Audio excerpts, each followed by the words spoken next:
各位好，我是 Spike。今天是我们的 Mac Day， 所以今天我们来聊我们的 Mac 综艺系列啊，改名字了啊。我觉得 Mac 综艺这个名字我也挺喜欢的，关键是它符合我这个频道的调性啊。我不建议大家把我的 Mac 系列当成一个来学习怎么用 Mac 的这样的一个教程啊。虽然它包含这一部分，但是我觉得还是我们当一个聊天节目、陪伴节目啊，去陪你聊一聊 Mac 的那些故事，分享一下我自己的一些经历。这个呢是我的一个形式所在啊，节目的形式所在。那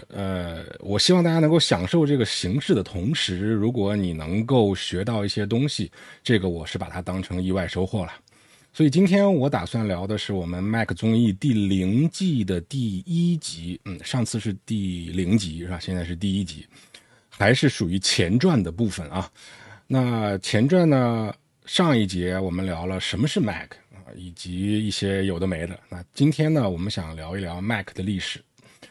Mac 是 Apple 的一个产品系列啊，这个上一集我们聊过了。那这个系列是什么时候推向大众的呢？是在1984年啊，这个年份其实对 Apple 有着非常重要的意义，因为所有的 Apple 精髓，这家公司的这个灵魂都注入到了 Mac 这个产品当中，而 Mac 这款产品它诞生的那一天就是1984年。所以大家如果想了解更多的信息，你可以上 YouTube 去搜索1984 Macintosh 这样的一些关键字，你可以搜当时的发布会，都在上面可以历历在目啊，中文字幕我相信也不会少。那 Mac 之所以当时会成为轰动全世界的一款产品，那在我看来主要的原因啊，当仁不让的一个原因就是它第一次的把图形界面带入到了寻常百姓家。Mac 首先它是一个个人电脑，它在研发之初或者说在创立之初是没有太多的考虑到商业用途的。它和 IBM 不一样， IBM 主要是做商业的啊，就是公司啊、工厂啊这种商业领域在用，它很少面对普通的个人消费者。有没有？有，但是不多。包括微软其实它的 Windows 你说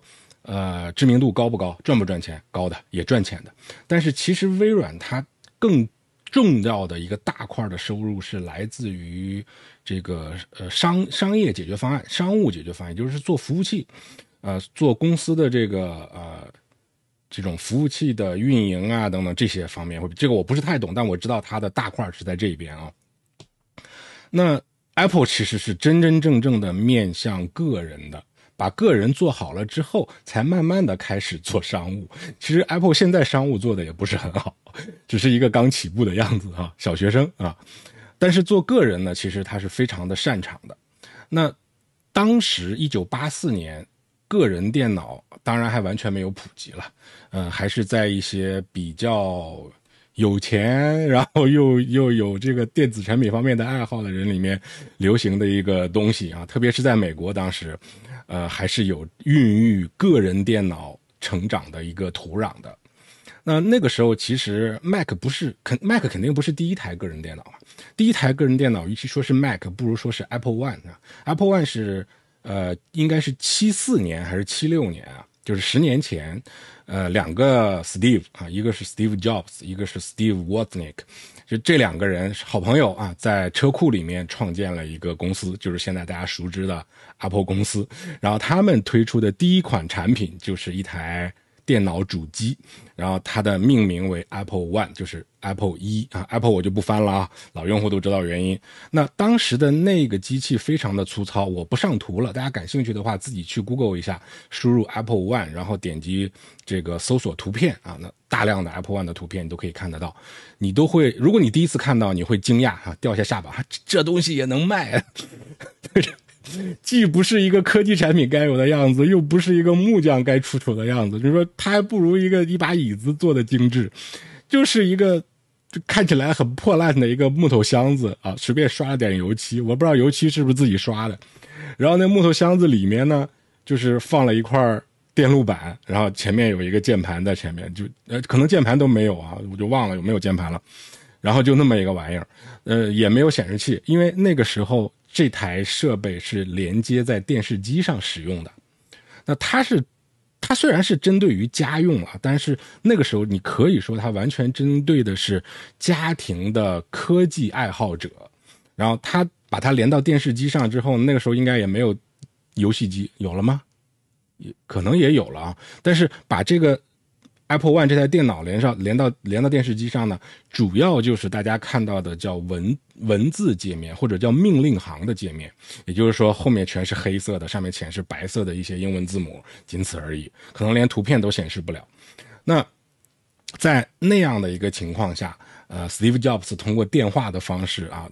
敲门上门的方式，一个个去推销，这样启动了这家叫 Apple 的公司。然后之后呢，改进的版本叫 Apple II 啊，也是大差不差吧，好看了一点，但是也没差太多，同一个级别的。那这个是 Macintosh 的前身。那再往后呢 ，Steve Jobs 应该和某一个，也就是说叫 Macintosh 之父的一个人，名字我忘了啊，他跟 Macintosh 这个名字来源应该也有一定的关系。然后他们一个团队一起组建了一个研发新的产品线的团队，因为在那个时候还没有 Mac，1984年之前还没有 Mac， 是在那个决定研发一个新的产品线的时候，给这个新的产品线起了个名字叫 Macintosh 啊，然后在1984年终于把它推向大众。这台电脑看起来就有点像现在的电脑的雏形了，你说它的设计也好，说它各种方面也好，就是全是在线的啊，而且是非常可以说是惊艳的出现。当时也是 Steve Jobs 从一个包里面，就是应该它也不是双肩包，就是那种单肩的那种挎包，稍微大一点的，从那个里面把 Macintosh 拎出来。这个大家也可以到网上去搜相应的照片，你搜 Macintosh 的图片应该都能看到这样的一些照片啊，我就不给大家放了，感兴趣的搜一下，不感兴趣的咱们聊过就算。那 Macintosh 为什么会轰动全世界？从科技体验上来看，它是第一个图形界面，也就是说它是真正的我们寻常百姓能够买到的用鼠标的电脑。对，那个是可以说是鼠标的鼻祖。当然这个背后有一个故事，就是鼠标和图形界面当时是富士施乐的一个就是科研机构啊，那个叫什么一下子想不起来了，就是那个研究所吧，去发明出来的。然后当时呢 Steve Jobs 跟这个比尔盖茨一起在那边去看啊施乐的这个研发成果啊，但那只是在实验室里面的一个样子啊。然后呢 Steve Jobs 回去之后就受到了启发，然后开发了 Macintosh 的，创造出来真正每家每户可用的这个图形界面带鼠标的电脑，你花钱就可以买到。然后若干年之后，然后就是 Apple 一直走下坡路嘛， Steve Jobs 也被开掉了。然后这个时候呢微软开始抄袭 Mac， 就是 Windows 系统其实它很多的元素都是从 Mac 抄过来的。然后当时 Steve Jobs 就非常生气啊，就去指责微软的比尔盖茨说啊你抄我。然后这个比尔盖茨就说我们俩当时一起去看的这个富士施乐研究出来的成果，你弄出来了一个东西你就不是抄，我弄出来了一个就是你抄我的啊，这个现在这个时候我们就当笑话听了啊。那当年其实我也是支持 Apple 公司的，我觉得对啊，就是微软确实有很多东西抄它。我觉得微软抄 Mac 是不是事实呢？我仍然认为是事实，但是我觉得一方面可能年纪大了啊，一方面也是用的时间长了。我觉得这个东西呢，对于我们普通用户来讲也不用那么较真儿，你就当它一个故事去听，知道有这么一段经历，我觉得比到底是谁抄谁的这个结果应该来得更重要吧。这是一个原因，就是 Macintosh 是第一个能够让你用鼠标的。你可以回想一下，如果是上点年纪的，你用过所谓的当年那个 DOS 系统的话，就是 Windows 的前身微软的操作系统，最著名的是 DOS 622啊这个版本。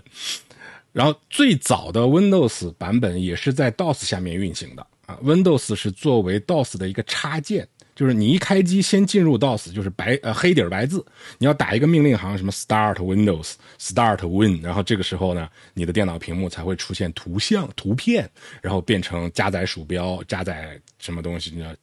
看到一个图形界面。所以最早的那个流行的 Windows 版本叫 Windows 3.x 啊，也就是可能是 3.1 可能 3.2 可能 3.33 等等这个版本，它是运行在 DOS 上的。然后之后风靡全球的 Windows 是 Windows 95，而 Windows 95呢，它虽然说一启动就是 Windows 了，但是它其实内核还是 DOS， 只不过呢它不用你再打命令了，它一开机呢就会自动的运行，先启动一个 DOS 系统，然后自动的打开一个图形界面，然后那个就是 Win95。应该是到 Win98 开始才是彻底脱离了 DOS， 把这个图形界面的操作系统当成了一个电脑最基本的操作系统的底层，而那个 DOS 的那个界面呢就变成了 Windows 里叫什么来着？命令提示符，对吧？就叫这么一个东西啊，把这个作为了一个附加在那边啊。这最起码程序员别喷我，最起码对于这个普通的用户，它是这么样的一种感知吧。但是 Macintosh 它是图形界面，它就是图形界面了。当然，它底层运行的是 Unix 的操作系统啊。你用 Unix 的一些命令，你也可以去做更底层的一些Mac 上的一些操作，即便到现在都是这样子的。所以如果对 Unix 熟悉的，可能他对 Mac 的操作界面不熟悉，但是你如果打开 Mac 里面的终端，那你就会看到的是命令提示符了。那当然你不能用微软的 DOS 操作系统的命令，你用 Unix 的命令其实都是可以实现的，在 Mac 系统下面啊。这个反而是一个更底层的，因为 Mac 的核心是 Unix 啊。那这个是说同样是操作系统 Windows 的简单的一个发展方向和 Mac 的一个发展方向其实还是有点不一样的啊。Apple 是讲究要变就直接变Windows 是一点一点的变。你从硬件设计上也能看得出来嘛。早年的这个 Mac 电脑我说Type-C 接口好吗？好，那我们就只用 Type-C， 所有的全都不要。我就不知道一些比较老的 Mac 用户记不记得这些日子啊。现在还有吗？ MacBook Air 也是只有新款的 Air 有了一个 MagSafe 的充电接口，但除此之外也只有 Type-C。 你只有买 MacBook Pro 你才会拥有像 HDMI 啊这种接口，是吧？所以就是 Apple 还是比较大胆的在做这个创新跟改革的时候。但我觉得这个可能对于用户来讲因人而异，好不好呢？因人而异。但是我觉得这个世界上需要有 Apple 这样大胆的公司来去推动这个技术更好的往前走。那 Type-C 接口的推广，其实我觉得 Apple 是功不可没的，在电脑领域啊，手机里面的那个 Lightning 是另外一个话题了，咱们不在 Mac 这个话题当中去聊。这是第一个。第二个想跟大家聊的就是1984的 Mac 广告。虽然它只是一个广告，但是那个广告的效应太牛逼了啊，太牛逼了。可能对于国人来讲，像我父母这个年纪，你不关心这一块你不太知道这个广告。但是如果你看了我这期节目，你也对 Mac 对 Apple 这家公司感兴趣，我强烈的建议你去 YouTube， 你看我节目在 YouTube 上看的嘛，那你直接在 YouTube 上搜索嘛，你搜一下这个Mac 1984广告，或者说你搜 Mac 1984 AD， 因为它可能有些是英文版本，你加上广告2个中文，它肯定也能搜到了啊。你看一下那个1984的 Mac 广告，那个广告是广告历史上的一个传奇。它是在这个美国的一个超级万大赛是什么东西呢？就是美国的一个广告选秀节目，就是看谁的广告做得好的一个比拼广告好坏的一个节目。节目录到一半呢，突然发现该去接孩子了，所以赶紧停啊。特此声明一下，因为瞒不过去了，是吧？衣服都换掉了啊，顺便背景也换一换吧。那我们接着聊啊。超级万是一个 Apple 的不是，超级万是美国的一个广告大赛啊，就是一个广告比拼的节目。那在1984年呢 Apple 就为 Macintosh 拍摄了一支广告。那当时好像还蛮曲折的，就是这个广告就命悬一线，差一点呢就被卡掉了，就是争议非常的大。有人说这个广告根本不好，就垃圾啊！整个广告呢，就根本连个产品都没有出现，就不知道该讲什么。然后到最后我也忘了，我也不敢说是不是 Steve Jobs 就坚持要上啊，也可能吧，这个细节我记不太清了。但是我记得是命悬一线，差点就没上成。这个比赛广告界的这个大比拼，它差点就没有被提交上去。那当然最后还是交上去了，命悬一线的提交上去了。交上去之后呢，这个广告你至于说是第一名还是有没有获奖，这个细节我也不确定了。但是这个广告在当年是掀起了，不说全球吧，最起码是全美的一个热潮。在当时这个广告在电视上播出了之后，这个广告商的电话据说就被打爆了啊！大家看了这个广告，纷纷打电话到这边去问 Macintosh 是个什么东西，做这个广告都就是大家都没看懂。这确实像当时命悬一线要咔掉它的那个原因是一样的。你这广告发了，大家都不知道你做的是啥东西的广告，就大家全都没看懂，然后就去打电话去问，然后就因为这种特立独行的一种广告的内容和投放广告的方式，让这个广告独树一帜，也同时成就了 Macintosh 这款产品的知名度啊，广泛的知名度。这个广告呢，其实前面那一个场景，就是一堆人像被控制了一样，就是跟比较像，就是全部听从于一个老大哥的指引啊。这个老大哥是来源于一个1984的小说啊，有一个非常著名的小说，如果你没看过的话，我建议可以去看一下，是吧？那里面就是有一个老大哥，所有的人都听从这个老大哥的，没有其他的任何独立的思想和想法。然后这位女士呢，就是代表着 Macintosh。它是一个特立独行的存在，然后它要打破固有的规则，然后就是提倡这个就不多说下去了，就那个意思，对吧？拿了一个锤子把这个老大哥的世界给砸碎。前面的内容其实你看这个广告所有的内容，它讲述的都是一种精神，也就是 why。就你们应该看过那个Golden Circle 啊，黄金圈原则，就是做广告的一个黄金圈原则嘛。那最好的，如果没看过的话，我强烈建议大家去 YouTube 上再去搜一下啊，去搜一下 Golden Circle， 或者你直接搜中文黄金圈，应该是 TED 上的一个演讲，非常棒，绝对有启发。我们不说它是不是绝对正确，但是我觉得这个如果你没看过的话，你看一下，我能保证的是，但凡你有正常思维的人，应该都觉得是一个很有启发的，对你很有启发的一种说法。简单来讲，就是你要做一个广告，你要先告诉大家为什么你要去用这个东西。那其实整个 Macintosh 的广告，它就是在告诉你为什么，就是 Apple 创造了 Macintosh， 你为什么要创造它？你要达到一个什么样的愿景啊？就是打破旧有的规则。我的电脑是图形界面，我不像其他的电脑一样要去打字，我让电脑进入到千万家，我让完全不懂命令行的人，只要会看图片，会动鼠标，点一下鼠标，你就会操作电脑。这个操作，我相信在当年，因为我也没经历过那个时代，我是后来就是通过阅读看到的啊，知道的。那我相信在那个时候，应该是把电脑从科技爱好者的宠儿降格，成为了大众消费品的一个有划时代意义的一个东西。所以其实 Macintosh 的诞生，一方面我们要知道它是第一台具有图形界面、第一台配备鼠标的个人家用电脑啊，这个尾缀必须要加上哈。